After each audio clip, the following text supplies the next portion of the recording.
What is the punishment and expiation for adultery, zina? Well, as for the punishment, there is a prescribed punishment in this life, and there is a prescribed punishment in the hereafter.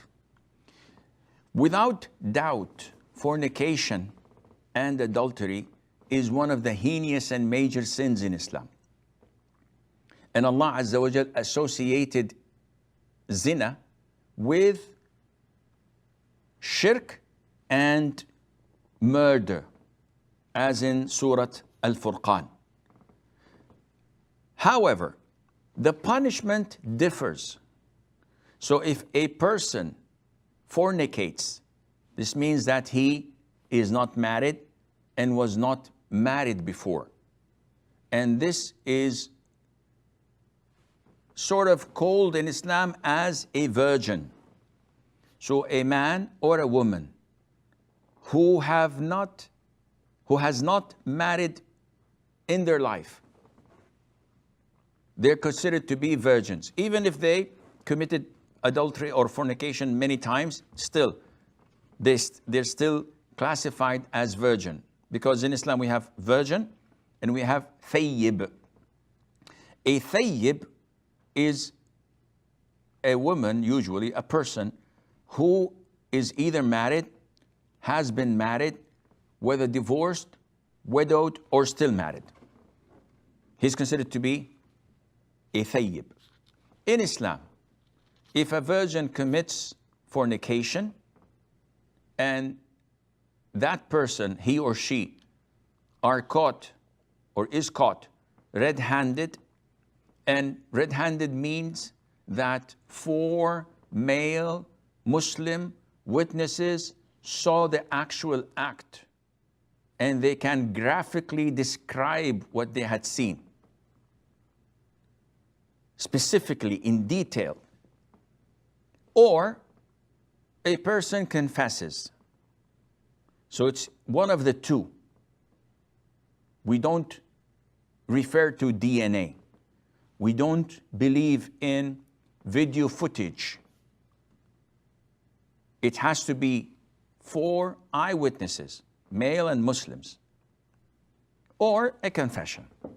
So if a person was caught red-handed, his punishment would be to be flogged 100 lashes. And this is only for a virgin.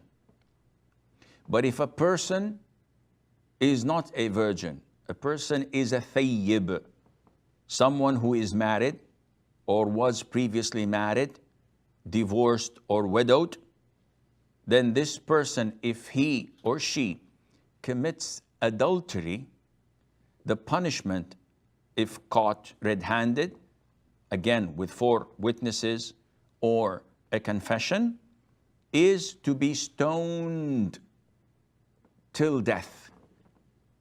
And this is the only sin in Islam that the punishment is to stone.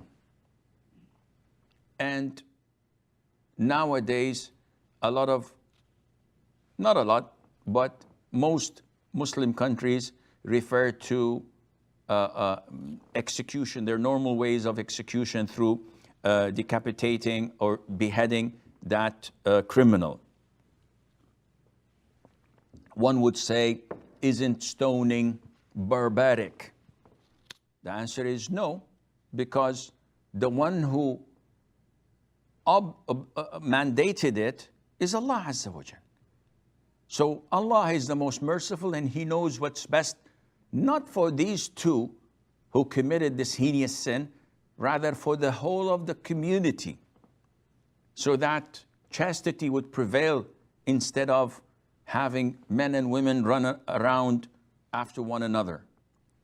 And stoning is not a first in Islam. If you open the Old Testament in the Bible, you will find it filled with stoning for many, many sins. So if a bull attacks a man, the bull is stoned to death. If a man fornicates with the daughter of the priest, they're stoned to death. If a man insults the king, he's stoned to death.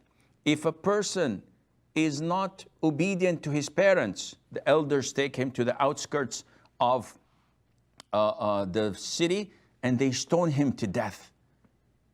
And so on. In Islam, it's the only heinous sin that is punished by